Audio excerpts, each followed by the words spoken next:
This meeting is being recorded.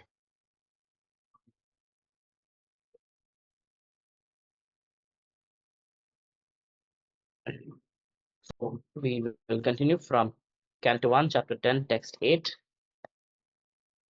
Last verse that we read last week was, afterwards, when the Lord asked permission to depart and the king gave it, the Lord offered his respects to Maharaj Yudhishthira by bowing down at his feet, and the king embraced him.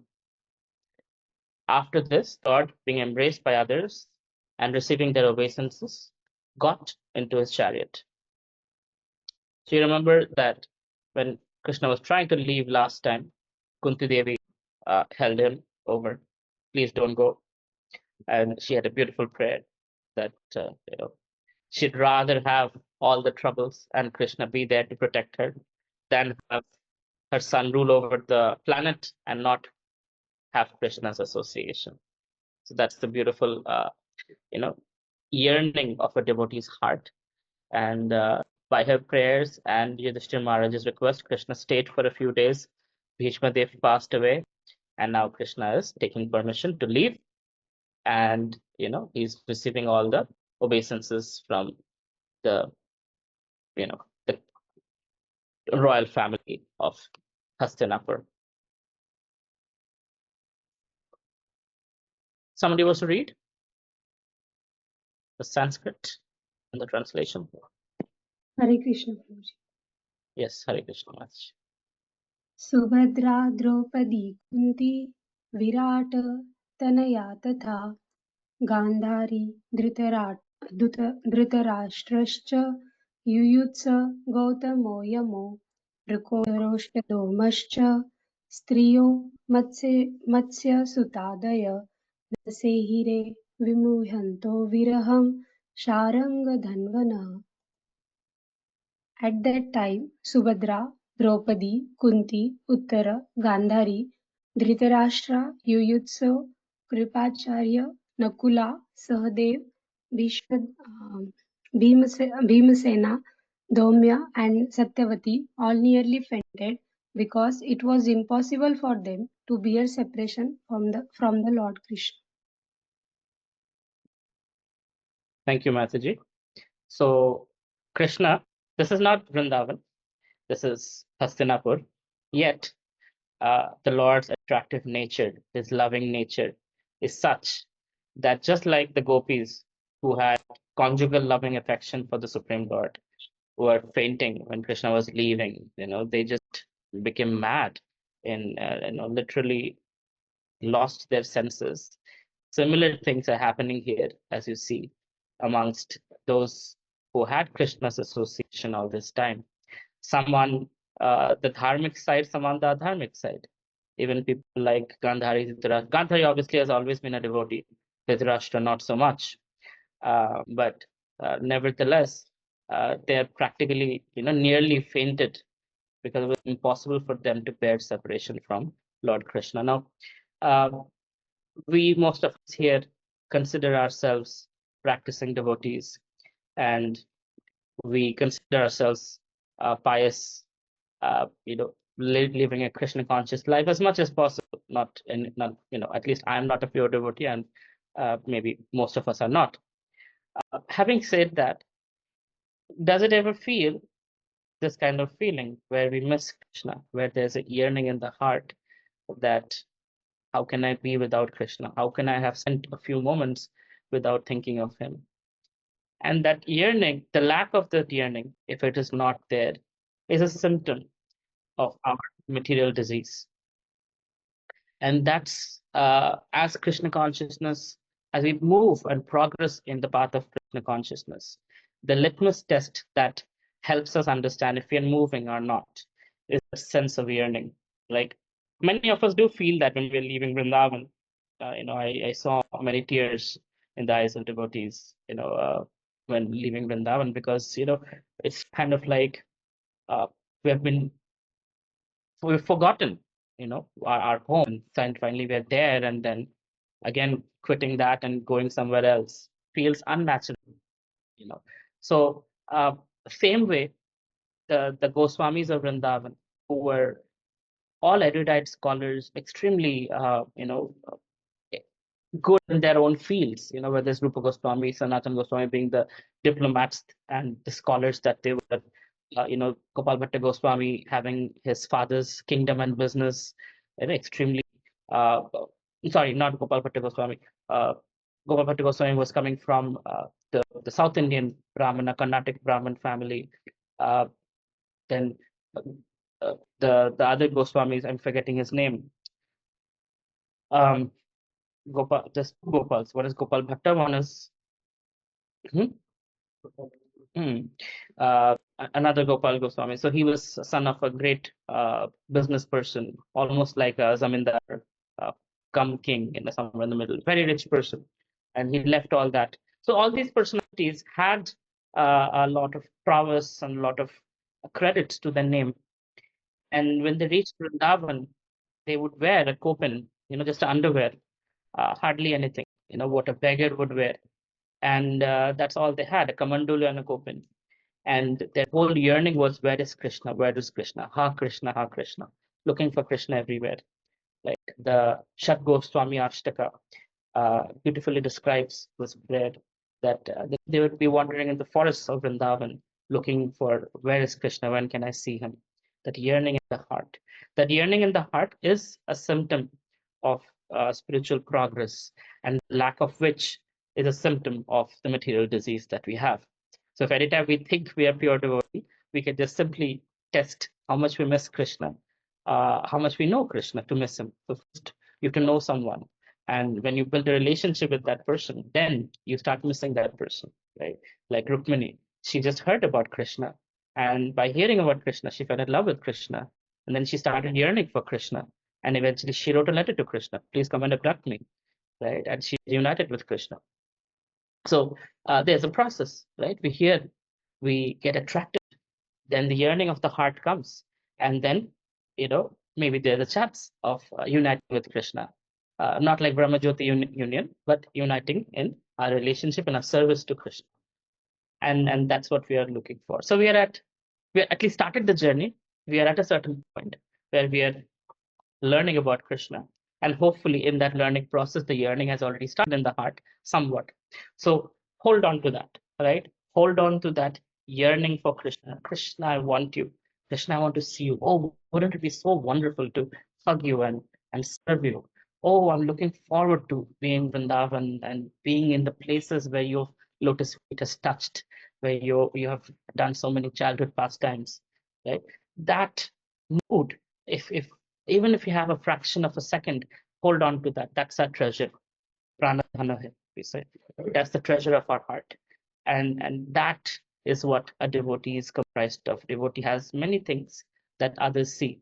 But what a devotee holds on to is that attraction for the Supreme Lord. And that's what we see here. The mood is different, perhaps, than Vrindavan, but nevertheless, all these wonderful, fortunate souls of Hastinapur are feeling that yearning. And we'll soon read how, as Krishna enters Dwarka, those devotees who are Krishna's family, his children, his grandchildren, his wives, his citizens, they have been missing Krishna all this time because Krishna was with Kuru dynasty. And, on one side, Krishna is leaving Vrindavan, leaving Hastinapur, breaking the hearts of the devotees who are yearning for him. On the other side, there are yearning hearts who Krishna will soothe by his association and presence again, reuniting with them. And that's a joyful experience. We will read about that very soon. So it's constantly in the spiritual world, that's what's happening. During the day, the gopis are missing Krishna. During the night, the gopas are missing Krishna, right? Krishna is always in mood of such,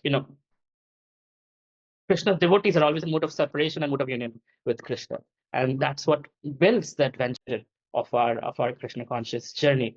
Is when we are with Krishna and when we are missing Krishna. We are always with Krishna, or Krishna is always with us. We might not always be with Krishna. He's always with us, but sometimes we are in the presence and we are happy with him. Sometimes we are not with him and we miss him. Right. So it's a very beautiful resemblance of how devotees everywhere are kind of similar, where the attractive nature of Krishna is so strong that fainting in separation is not an easy thing. One thing is like I miss him. The other thing is like, oh my God, how can I breathe without him? Right? That fainting is that how can my life air move without the presence, without the association of the Supreme Lord? So that's a very strong emotion. It's not the movies, Saas Bhi Kabhi Bahuti type fainting. It's actually the fainting of where my heart is coming out of my ribcage, and I don't know how well my life will go on without you, Krishna. That's the feeling that these people are experiencing, which goes to show how attractive, how amazing is Krishna. And if we're not feeling that attraction, we are very unfortunate still. Right? Okay. All right. Next verse. Someone wants to read? Hare Krishna, I'll read. Hare Krishna. Satsangan mukta duhsango hatum notsahate buddha kirtyamanam yaso yasya sakrid akarnya rochanam tasminyasta dhiya partha saheran virhama katham darshana sparsha samplapa sayanasana bhojane. Translation: The intelligent who have understood the Supreme Lord in association with pure devotees have become freed from bad materialistic association, can never avoid hearing the glories of the Lord, even though they have heard them only once. How then could the Pandavas tolerate his separation, for they had been intimately associated with his person, seeing him face to face, touching him, conversing with him, and sleeping, sitting, and dining with him? Imagine that. Thank you very much. Sleeping, sitting, dining with Krishna. Huh. The intelligent who have understood the Supreme Lord in association with pure devotees. This is very important, this line, that understood the Supreme Lord in association with pure devotees. Because, seeing the Lord, whether it's in his deity form or his personal form, it's one thing. Okay, this is God. Fine. But when we're with pure devotees, by their reaction to the Lord, it becomes much more clear who is the Supreme Lord and how glorious he is. Because when we are, at least I have had the great fortune of seeing my Guru Maharaj very closely, serving him while, he is doing his the Aarti of the Lord or visiting the Holy Dham. And, more than the deity, I would see his reaction to the Lord. And that would tell me how present the Lord is, because the Lord reciprocates with the pure devotee. In his heart, the Lord's interacting. So I might not be able to see something in the deity, but I might see some changes in my Guru Maharaj's face. The one time there was a beautiful festival of holy name happening in our Chicago temple, and we were all dancing. The kirtan went to a crescendo, and Guru Maharaj was sitting in a chair looking at Shishi Kishore Kishori, and he's not a very expressive person, as many of you have seen him know that. He doesn't show emotions very easily. But his eyes were locked with Shishi Kishore Kishore, and tears were rolling down like anything, right? And I just saw her, I was like, wow, Krishna's really pleased with the kirtan, that is such reciprocation happening, right? So with the presence of the pure devotee, especially when he speaks, when he describes about Krishna, we see through the years, right? In devotion, we can see through our eyes, but we see more through our ears. Because when we hear, we really see. This time, I had the great fortune of seeing Lord Shiva, Gopeshwar Mahadev, in the evening time, which I have never had the great fortune. We have gone, but it's crowded like anything during Kartik, and you just see and you get out. But this time, somehow the rickshawala told us, "You're so close. Why won't you take darshan of Gopeshwar? It's empty right now." And we were not sure, but we went in, and it's like, "Oh wow, yeah, it is empty." And Gopeshwar Mahadev was dressed as a gopi. He was having his, female form with all the decoration and everything. Lord Shiva looking like a woman, and it was right. I think the day before or something, I had heard a lecture where hearing about Lord Shiva's entrance into Rasa Leela, why he looks like why he dresses like a gopi, because he wanted to enter the Rasa dance. And the gopi said, sorry, it's not for men. If you want to enter the Rasa dance, you have to be a gopi. And Lord Shiva transformed into a female form, looking like a beautiful gopi. And thus Gopeshwar Mahadev, and he entered the Rasa dance and he danced and he wanted to dance with Krishna and see Krishna in that form. And if you remember previously also, during the churning of the milk ocean, Lord Shiva was extremely attracted to Krishna's Mohini Murti, right? Uh, I'm not getting in the details because I don't think most of us have the purity to hear it, but his reaction to see, the Lord said, hey, be careful. You don't want to see me in that form. Lord Shiva said, I can take it. But the moment he saw Mohini Murti's attractive nature, Lord Shiva's ecstasy, and I want to use the right word because this is Lord Shiva. Anyway, was something that one can't even imagine. I guess, no, I should not talk about it. Okay, but so that was Lord Shiva, like, wow, right? And this is Krishna being in a female form, being attractive. Imagine that. So this is again Lord Shiva wanting to associate with Krishna in his male form, where Krishna is the alpha male, and Lord Shiva decides to become a gopi. And in that lecture, when I heard that one who takes darshan of Lord Shiva in the gopi form in the night time in Vrindavan, there's a blessing that one might get access to the rasa dance, to Krishna's loving amorous pastimes.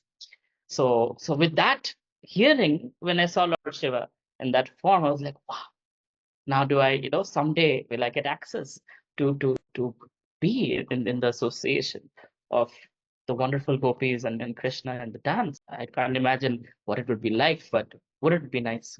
So when you hear it, it's not just, okay, there's another Shivlinga. This is Lord Shiva in a female form, in gopi form, having love for Krishna, who's giving us access to the rasa dance.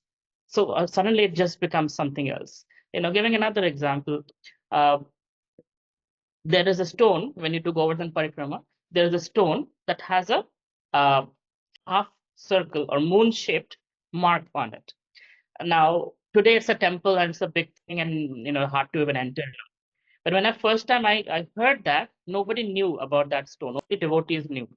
So few of us devotees, as we were doing Govardhan Parikrama, 2013, we went up that rock and we saw. Now, when you see it, you see that this is not a natural formation, but you don't know what it is. But when you hear it, that Krishna was having rasa dance, Balaram was speaking at it, and Balaram got into so much ecstasy that his mukut fell off, and it melted the rock, and it made that formation. Now you see, oh yeah, it looks like a the mukut made a half moon kind of shape.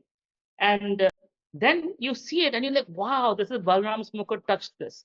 And you touch that Govardhan Shila with that in mind. Now it has a whole different level of appreciation that you have versus you just see a rock with a mark on it. So, even deities, when you see, it's like, okay, this is granite, this is marble, oh, this is nice architecture. But when you hear there's a self-manifested form of Krishna from a Shalagram Shila who sometimes shows his teeth, sometimes doesn't show his teeth, we say, wow, Radharaman Lal ki jai, right? And there is so much appreciation, so much jubilation to see that form of the Supreme Lord through the hearing process. So that's why we are hearing that as the intelligent who have understood the Supreme Lord in association with pure devotees, and because without pure devotees, misunderstanding can also happen, right? You can look at a deity of Lord Shiva and think it's Vishnu, or vice versa. Like Tirupati Balaji, when his deity was found, right? There were washerwomen who were washing clothes on the back of Tirupati, at one point, uh, according to some version. And when the deity was found, he was not holding any weapons. So the devotees, the Shaivites and the Vaishnavas, were having argument. The Shaivites said this is a deity of Lord Shiva, and we should worship him as Lord Shiva. And then Vaishnava said, no, this is Lord Vishnu, and we'll worship him as Lord Vishnu. So Ramanujacharya said, why don't we let the Lord decide it for himself? We will put the Trishul and the Damru on one side, and we will put the Shankha Chakra Gada Padma on the other side. And tomorrow Mangalarati, the Lord can give us an indication, who is he, right? So my Guru Maharaj says the most well-attended Mangalarati of all times, where all the Shaivites and the Vaishnavites of entire South India were present to see what happens. Finally, the Pujari comes, opens the key, goes inside, and there is Tirupati holding Shankha Chakra Gada Padma, and it was declared this is a Narayan form, the Vishnu form. So association of devotees, you have the right understanding. Without association of devotees, sometimes we might get the wrong understanding, right?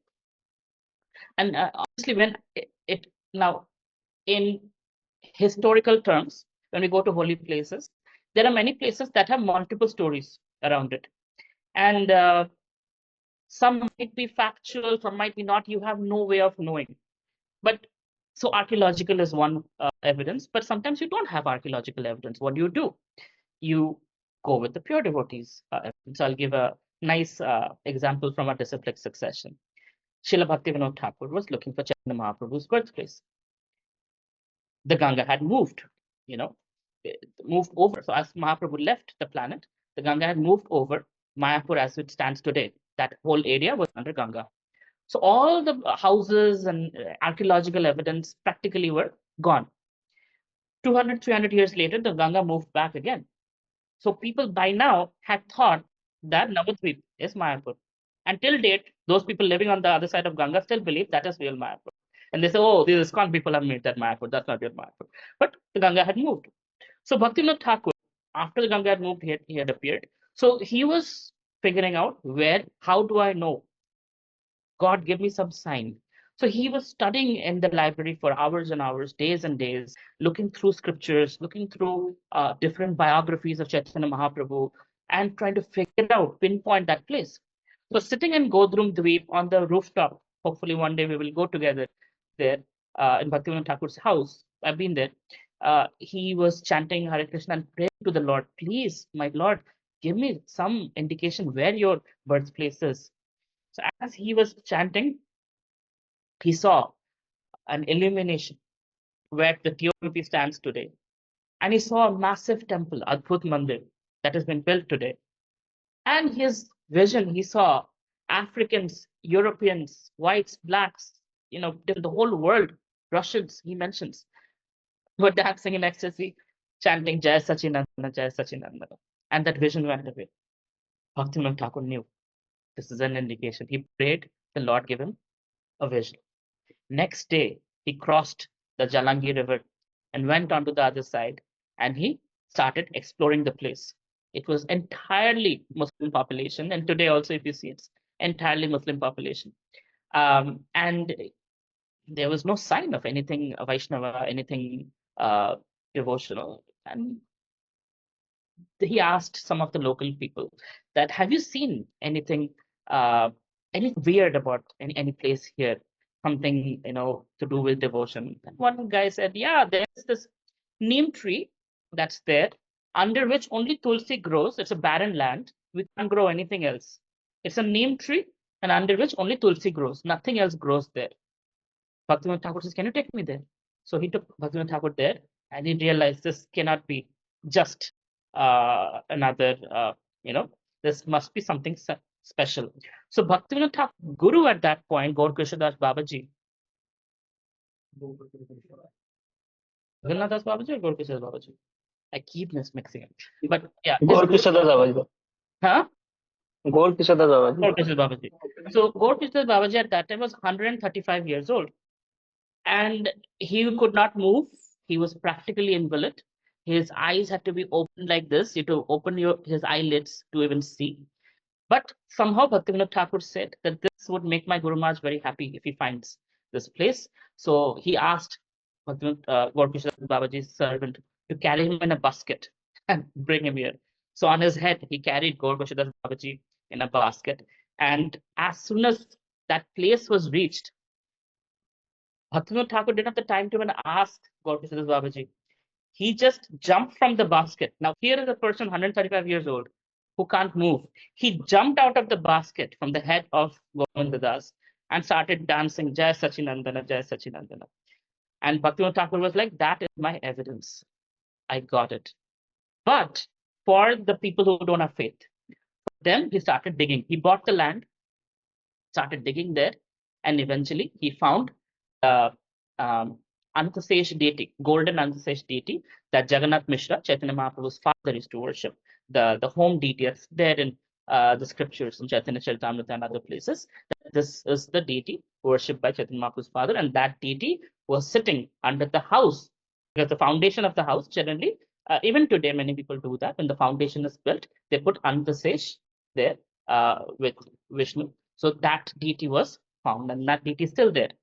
So that was archaeological evidence. And this, but to him, what mattered more was the spiritual evidence of his guru, pure devotee, confirming that this is the place. So when we go to holy places, when you go with me or you go with some other devotee, you might hear different pastimes, different versions of pastimes. The way I go with this, my Guru Maharaj said this, he's a pure devotee. Even if it is not true, Krishna will make it true. That's my faith. So it is fact. So Guru Maharaj took us to one place that is Katyayani Devi's temple, where the gopis asked for Krishna to be their husband. And that's the reciprocation was Krishna stole their clothes and saw them naked, and that's only a husband can do. That was that reciprocation. And he also married them in the Gopa form when Brahma Vimohan Leela happened.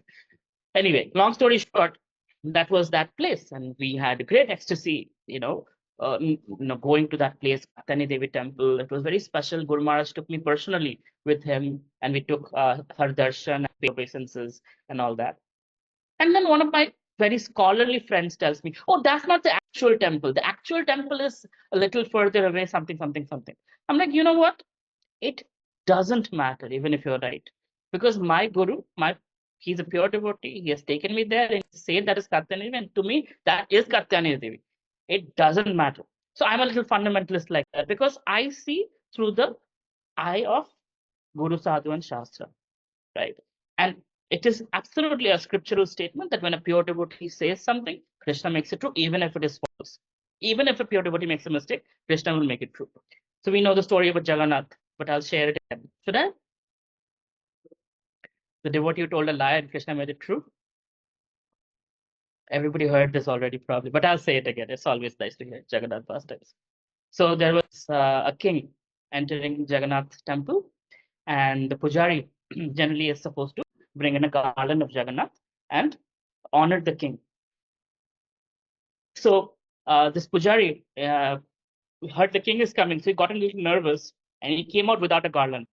So like, what do I do? Instead of going back to Jagannath, he just took out his own garland and he just put it on the king, but not in front of the king. He did it outside, took out the garland. It's like, okay, I'll just give it to him. He won't know the difference. Somehow or other, there were 2 strands of hair on the garland. So when the king wore it, he saw the hair and he asked the pujari, is it Jagannath's garland or is it something else? He said, Jagannath's garland.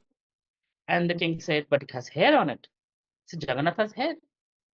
And the king is like, please, we all know Jagannath is made of wood. He doesn't have any hair.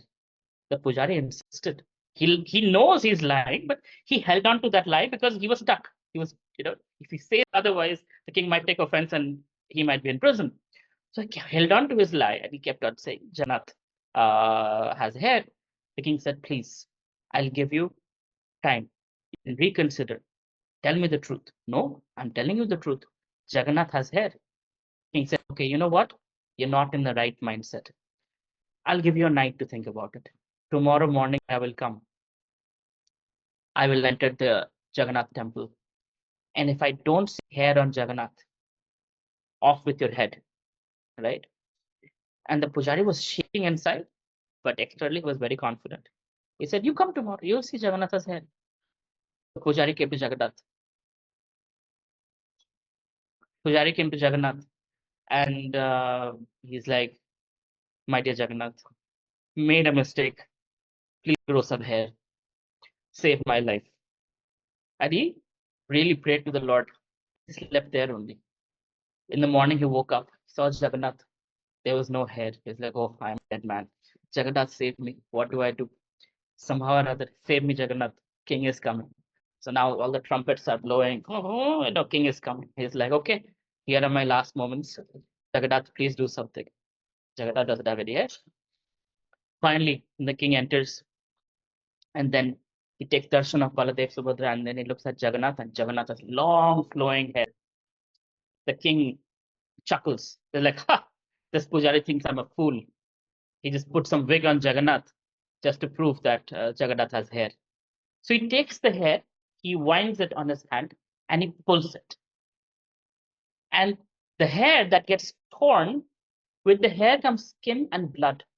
And Jagannath starts bleeding like this, right? Blood flowing from Jagannath's head. King realized what a mistake he has done. He went at Jagannath's feet and said, I'm so sorry. I have offended you. I had no idea you could do this. You grew hair for your devotee. I don't know what to do. I have offended you. You're bleeding for me. I did this. I tore your hair. Let me fast to death in front of you. And so the king sat down there and he said, as a amends to what I have done, as a offense to the Lord and his devotee, I will fast to death. So Jagannath, as he's fasting, as it goes on, you also doze off. So he dozed off. Jagannath came with a stream and told him, listen, you don't have to fast to death, but understand this, my devotees, whatever they say is true. From here on, tell your next generation also, whatever my devotees say is true. Even if it is not true, I'll make it true. I'll change the laws of the universe and make it true. But never, ever doubt my devotees. Till date, that thing is followed. In fact, when I think Ramanujacharya or somebody, Madhvacharya, I think, yes, he came to Jagannath Puri and he saw all these devotees who are basically, pig farmers, shabaras, and things like that. They don't know how to do proper worship. Jagannath loves it. So Madhvacharya saw this, like, you guys have no idea. He's South Indian, and his Vayudev or Vayudev's son, very great personality. He told the devotees, like, you have no idea what you're doing. You have no idea about all the rules and rituals. Tomorrow I will train all the pujaris how to do proper worship. He woke up in the morning. He was in Mayapur. He was no more in Jagannath Puri. And Jagannath told him, please don't teach them anything. Whatever they do it from the heart. And I love it. I absolutely cherish it. So please don't change anything, because I don't want it to become rules and rituals. Whatever they do from the heart, I accept it. You have your mood of praying, they have their mood of praying, and I accept. That's why Jagannath Puri, there is no rules, right? There are, you see how they treat Jagannath. When he's on the chariot, his whole face is black, because everybody's touching his eyes, his face. They're hugging him, they're kissing him, they're doing whatever. Back in the days, all of us could do it. Now it's just the pandas who do it. But no one questions the pandas. They're devotees of the Lord, and that is that. So that is the power of a pure devotee.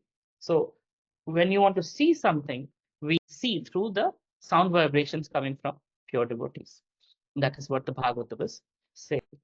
The intelligent who have understood the Supreme Lord in association with the pure devotee have become freed from bad materialistic association. So by hearing about the Supreme Lord and understanding the Supreme Lord from the pure devotee, one gets detached from Maya, detached from matter, gets freed from the bad materialistic association, can never avoid hearing the glories of the Lord, right? That means they're attracted so much so that they can never stop hearing about the glories. As in chapter 10, I think verse 10, Krishna says that what does devotees enjoy doing? Kathantischa ramanticha. That they hear Krishna Katha, they share Krishna Katha, and that gives them extreme ramanticha, means extreme joy in the heart when they hear and share Krishna Katha with each other. So by the association, by hearing, understanding the Supreme Lord in association of pure devotees, they become free from bad materialistic association. can never avoid hearing the glories of the Lord. Just can't stop hearing about the Lord, right? It's like, okay, I have some excuse to go. No, they just are glued, even though they have heard them only once. That means you hear about it, you want to hear it again and again and again. Like the story I just told you about Jagannath. I probably have narrated the story, those of you who have been hearing me, probably like, I don't know, 10, 15 times, but it never gets old, right? It never gets old. I get my goosebumps, and I'm sure everybody feels joy hearing Jagannath's love for his devotees, right? So even if you hear it once, you want to hear it again and again and again. My mentor sometimes does this. Have I told you the story? So me and my best friend always, we don't tell a lie to him, but we just say, I don't remember the story. So that he shares it. And the thing is, he's in so much ecstasy sharing it, that ecstasy also falls on us. And we feel that same ecstasy and same joy and never gets old, because it's not a movie, not a materialistic story. It's about Krishna. So it's ecstatic even more the more we hear. Chaitanya Mahaprabhu's favorite pastime was he would lie down and tell Ramananda Rai to narrate the pastime of Prahlad Maharaj and Dhruva Maharaj. Prahlad Maharaj, Dhruva Maharaj. Prahlad Maharaj, Dhruva Maharaj. He loved hearing. So we will, once we go to Canto 7, we will hear those pastimes. So Chaitanya Mahaprabhu's favorite parts. No one got ever any boredom from hearing that. Even though every day Lord Chaitanya was hearing. In fact, Lord Chaitanya got into so much ecstasy one time hearing Bhagavatam that he started, with his fingers, what do you call it? Like forcefully shoving the ground, right? And in his ecstasy, as he was shoving the ground, a deity manifested. That deity is called Tota Gopinath. So when we go to Jagannath Puri, I'll take you there. Today only we were planning Philosophy Fridays. Next expedition is Jagannath Puri. So there, Tota Gopinath is standing, very tall deity, and Tota Gopinath is to be worshipped by Radharani's incarnation of Mahaprabhu's pastime, Gadhar Pandit. So as Gadhar Pandit got a little old, he got bent, and Tota Gopinath is very tall. So one day Gadhar Pandit was not able to put the garland on Tota Gopinath, and Tota Gopinath, he spread his legs, like a diamond, and he bent down for Gadhar Pandit. Till date, he's in that position. You will never find Krishna, in that position. Krishna is always in Tribhanga Murari form, but in this form, he is in the diamond position where he's come down, holding his flute, so the other Pandit can put the garland on him. Not only that, Chaitanya Mahaprabhu left his body by merging into Tota Gopinath's deity. So this all was happening. Thus, deity comes out when Chaitanya Mahaprabhu was in full ecstasy, hearing Shrimad Bhagavatam as he does every day without getting bored, right? He was hearing Shrimad Bhagavatam, and in his ecstasy, he started, shoving the ground, and came out Tota Gopinath, this beautiful, beautiful deity of the Lord. So that tells you that repeatedly hearing Krishna Katha, it doesn't get old. It's never like, I know that story, heard that so many times. Every Kartik, we are hearing Krishna stealing butter, and we are in ecstasy. We are chanting Damodar Ashtakam, and we are in ecstasy. We read the Bhagavad Gita, every time we are in ecstasy. Same verses over and over again, never gets old, right? Why?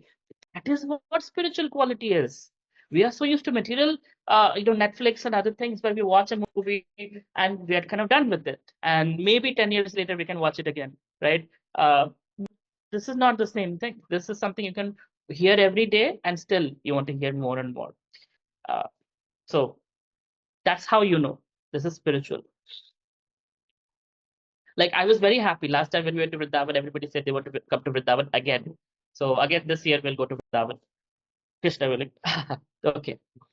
So the intelligent who have understood the Supreme Lord in association with pure devotees and have become freed from bad materialistic association can never avoid hearing the glories of the Lord, even though they have heard them only once. How then can the Pandavas tolerate his separation? So hearing about Krishna is so ecstatic that we can't stop hearing about him. How could the Pandavas tolerate his separation? For they have been intimately associated with his person, in person with Krishna, seeing him face to face, touching him, conversing with him, sleeping with him. sitting and dining with him. Imagine that. Krishna is practically there, with them, like all day, all association. I mean, I can't even imagine what's like. So that, when you get that, like the gopis had the great fortune of that, and then separation from that Lord, no wonder they're fainting and in separation from Krishna. So that is the nature. So at least even if we're not fainting, one thing we can appreciate that the person we call God is a very nice person, right? Very attractive, very charming person, very loving person. So we are at the right track. That if people who know him so personally are fainting that he's leaving, he must be very nice. So one might think Krishna is very, he's a liar, he steals, he does this, he does that. Like I used to think, I was like, anybody can be God, but not Krishna. He's so duplicitous and he does, he lies and cheats and all that.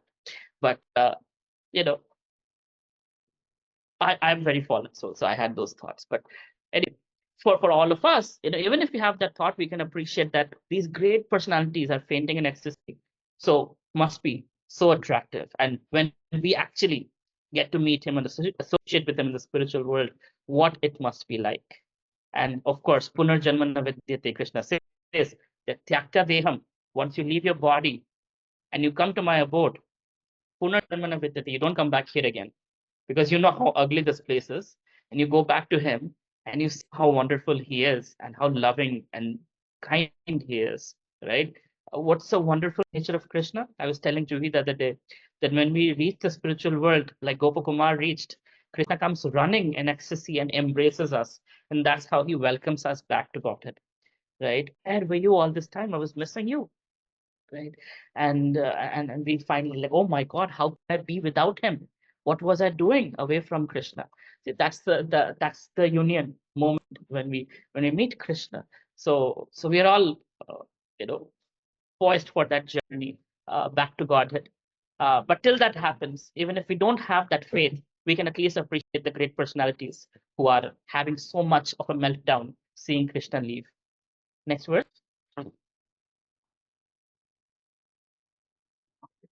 Hare Krishna. Hare Krishna. सर्वते निमिषैरक्षयस्तं अनुद्रुतचेतसा वीक्षन्तस्नेहसम्पदा विचिलुस्तत्र तत्रः. Translation: All their hearts were melting for him on the pot of attraction. They looked at him without blinking their eyes, and they moved hither and thither in perplexity. Exact same emotions of the gopis. When Gopakumar went back to Godhead. So Gopakumar's journey, so this is Brihad Bhagavatam. There's another very ecstatic scripture which talks about the journey of a jiva, a simple jiva like ourselves, all the way back to Godhead. So Gopakumar goes to the layers of the Swarga Loka, Mahar Loka, Tapaloka, very attractive, good-looking people, good-looking damsels, not for me, not for me, not for me, not for me. Then all the way to Shiva Loka, I was like, okay, Lord Shiva, wonderful, but I want to go to Krishna. Keeps going to Brahma Jyoti, and it's like, oh God, Brahma Jyoti, okay, impersonalism, Then goes past to Vaikuntha Loka, and finally he sees all these Vaikuntha Vasis, four-armed Narayan form. And he's like, oh, my Lord Narayan. Like, no, we're not Narayan. We look like him. We're not him. We're his servants. All the Vishnudutas have four-armed Shankara Gada Padma. Then from there, he goes all the way to Golok Vrindavan. Finally, he reaches. But then everything is like sad. Everybody is like sad. He's like, I thought spiritual world is happy. Have I come to the wrong place? Maybe I reached the wrong destination. And he's asking people, where is Krishna? Is it the right place? Nobody's responding to him. And this old lady responds to him and says, yes, you've come to the right place, but we are in complete separation from Krishna because he's gone to herd the cows. Once he comes back, you will see everybody's kind of. So as she's explaining, there's dust in the distant, and the hoof of the calves, and then the cows, and then there's Krishna. And as Krishna's appearing in the scene, the gopis, their skirts, their saris, all here and there, they're falling on themselves and they're rolling in the dust and they're just running towards Krishna, but their only impediment is themselves. Right? There's nothing stopping them from running towards Krishna. They're in so much ecstasy and hurry and eagerness and madness for Krishna that they're just rolling on themselves, stumbling and falling and going hither and thither just to see Krishna. And Gopakumar, finally, when he takes darshan of Krishna, he starts running towards Krishna. When Krishna sees Gopakumar, Krishna starts running towards him. And Krishna faints in ecstasy. Gopakumar faints in ecstasy, seeing Krishna fainting. Gopakumar gets up, Krishna gets up, they run towards each other. Again, they faint. Again, they get run towards each other. Then they hold each other and they hug, right? And while this is happening, the gopis are rolling in the dust, trying to make it to Krishna. So it's complete chaos and madness. The love for Krishna is not what you see in the South Indian temples where there is the Vaikuntha Bhav, right? Everything is in order, everything is crystal clear and, everybody's following rules and regulations. You go to Vrindavan, people are pushing each other and shouting at each other, Radhe, Radhe, move here, run, run. It's how it is. It's chaotic. Krishna loves it, right? He loves it. He loves the ecstasy that devotees have because he's not God in Vrindavan. He is just the charming prince of Vrindavan, the loving son of Nand Maharaj and Mother Yashoda, and the eye candy of the gopis, right? He is that. He's not God. So the mood in Vrindavan is very, very different. And so here you're hearing something very similar, that all their hearts were melting for him on the pot of attraction. See the poetry here of Bhagavatam. All the hearts are melting. It's like gold. When you take gold and you put it in a clay pot and you melt it. So same way, all the hearts were melting for him on the pot of attraction. Pot of attraction. The hearts were melting. They looked at him without blinking their eyes. Same thing gopis had, right? Gopis were, so one time Krishna and the gopis, they were going through forest of Vrindavan, and every time there was a tree, they would feel separation. So they would move closer to Krishna. So they don't have to, Krishna does not fall between trees.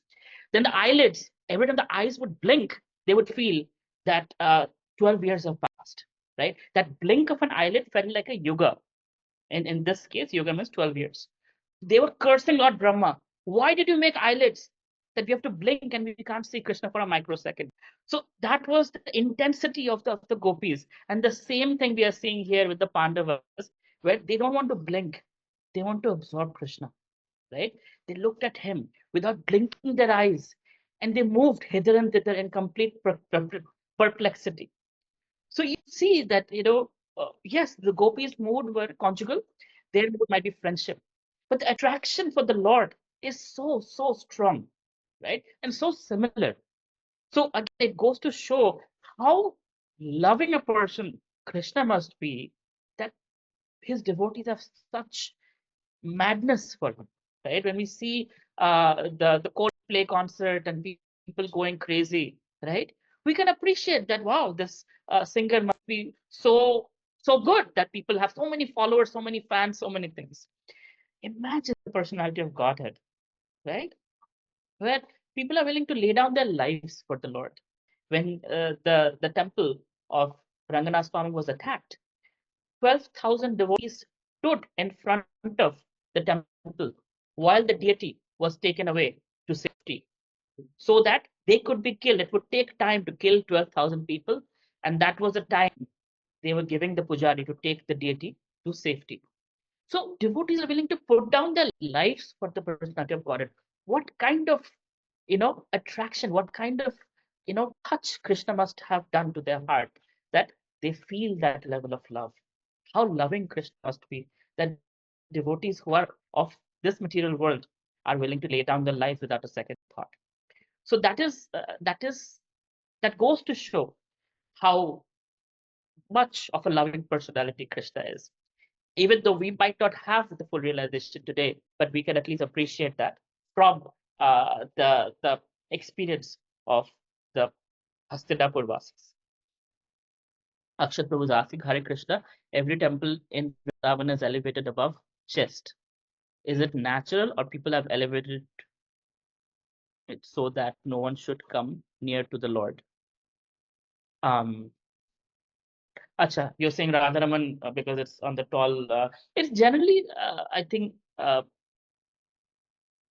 Vaishnava architecture or the Sanatan architecture is that way, where the Lord is above all of us, right? And actually, back in the days, what it used to be, the temple, the flag of the temple used to be the highest point in a city. No building would be taller than the temple, right? So temples are so tall because no building would be taller than the temple. The temple would be the tallest structure. So it is an honor that is given, that Lord always presides above all the deities. When I was a college student, my desk was altered. And at that time, I was worshipping goddess Kali, goddess Durga, Shiva, Ramakrishna Paramahamsa, you name it, I had it. It was an entire altar. So my mentor came to my room one day and he saw, and somehow, because by the mercy of my mentor, I had also become a Radha Krishna follower. So there was Shishi Kishore Puri also on the same platform. So he looked through the whole altar and he said, well, if you want, you can at least put Radha Krishna on a pedestal. So they're a little above all these other demigods and people. And I understood. Like, yeah, he's okay. So he's God. So I'll put him on a pedestal. So it's that idea that, putting him at a point, it's respect. That he's, where you look up to him. He's higher than this. That's all. So, I think the closest I've seen the Supreme Lord is Jagannath Temple in Rajapur, where he literally feels he's going to walk out of the altar. It's right there, with his arms, like, come, I'll hug you. I really like Actually, going to Rajapur Temple. yeah, Huh? actually, I wanted to ask, like, it's like above chest level, but some people, those are short, they can't see, and there is a very rush at that temple also, and also there are monkeys around, so we can't like we have we had the privilege to visit that temple, Radharaman temple, but we can't stand for 2 minutes. Like we have to go ahead. So in that 2 minutes, whatever we saw, we did that. So my wife, like she is short, so she can't see, and she was complaining like why it is at that level. So that's why I asked, like, is it a natural thing or people have made it that tall? I have never been to a Vrindavan temple where you can't. I'm quite short, as you know, but you we go a little further off and you can see the Lord. It's never Yeah, like a problem. You might not be able to. Maybe your wife is too short, then might not be able to see from the very front. But if you go slightly back, you can see the Lord very clearly, because not only he's on top, but they put him a little further away. yes, He's right. visible from all angles. But anyway. Yeah. Okay. Any other questions? Anybody else wants to share something? Any ecstasy you want to share? Okay. Today's class somehow became more like a Vrindavan mood, because I was just comparing and contrasting. That's so similar, that devotees are having such similar experience as the gopis in Vrindavan. So I wanted to kind of bring out those pastimes. Sorry, I got a little distracted. But we'll end it here. If there are no questions, Srila Prabhupada ki jai, Shrimad Bhagavatam ki jai. See you next Friday. Hare Krishna.